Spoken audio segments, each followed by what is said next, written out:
Hello again, welcome to June Favourites. I'm just gonna jump right in. So to begin with, I've got 3 movies, of which 2 are Disney. Actually, all 3 might be. No, I think it's only 2. I've got The Amazing Spider-Man, because oh no, let me get this right. I have watched the Tobey Maguire ones, but I had not watched the Andrew Garfield or the Tom Holland ones. I think. Maybe I watched the Tom Holland ones. But anyway, I've been making my way through them and I now watch The Amazing Spider-Man. And then I've got Cruella, which came out this month, and Raya and the Last Dragon, which came out this month. Raya? I don't know. Both of which I thoroughly enjoyed. Cruella I did not expect at all, but I actually really liked it. And Raya and the Last Dragon wasn't quite what I was expecting, not that I had any expectations. It didn't wow me, but it was just nice to have another Disney movie to watch. Then I've got one TV show, you can probably guess what it is. Loki. Again, I didn't like it as much as WandaVision, at least not the first few episodes, but I liked it a lot more than Falcon and the Winter Soldier, and it very quickly grew on me. I mean, again, I love time travel, and anything to do with like various timelines, I'm all about that, so I thoroughly enjoyed it. Now I've got 3 musicals. Actually, I think I've got 4. So one of the people I was staying with had like a 7-day trial of the Broadway HD, so we watched The Last 5 Years and First Date. I loved The Last 5 Years. I loved everything about the way they did it. I love the musical anyway, but the way they did it, just genius. First Date was really interesting. I had listened to the songs, I think about a year ago, and I just had no idea what was going on. I didn't look up the plot, and I was just like, what is happening? So to be able to see like how the story works was good. I didn't love the way they did it. I know that they just did their best because it was during lockdown, but I think I'd prefer the musical on stage. And in fact, I'm not even sure if I love the musical. I love the song Safer. I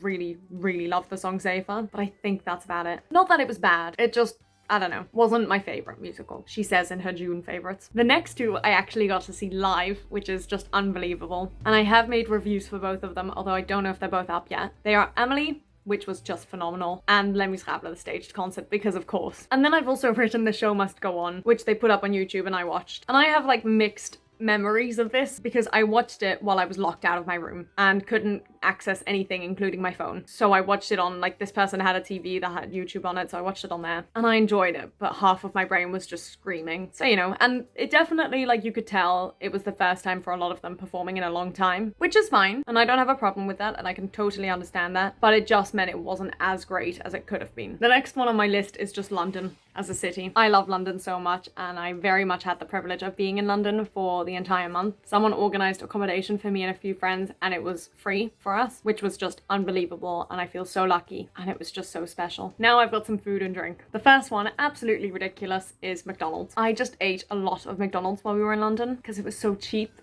and easy. Definitely not the healthiest. Don't recommend it, but I hadn't had McDonald's in so long before that. Like, I think it's been years since I've had McDonald's, so I kind of forgive myself. Then Greg's. I love Greg's. I am such a big fan of Greg's. I think I've mentioned it before. And again, if it wasn't McDonald's, I lived off Greg's. I had more Greg's than McDonald's because it's cheaper and it's nicer and it's got more vegetarian options and it's just the best. And the last food thing was we basically saw this like Viennetta equivalent of an After Eight, and it was so good. It was like an ice cream After Eight cake. Oh, it was good. And then the 3 drinks. I was introduced to Tango. I had never heard of Tango as a drink before, and a lot of the people I was staying with had. And there was a shop near where we were staying that sold them for about 70p, so we ended up buying quite a few. And the 2 flavors that I loved, the first one was dark berry. That was the first one I had, and it was so good. And the second one was apple. And finally, we found these lime Diet Cokes, which I'd never heard of before or seen before, but they were quite nice. They kind of reminded me, when I was a child, I used to pour like Diet Coke and Sprite in the same glass, and it kind of just reminded me of that, but it was good. I've just realized for one of the musicals, I forgot to write down Rent, but as you may have been able to tell by now, I actually was in a production of Rent. Oh, and I can't begin to explain to you how special that was. That was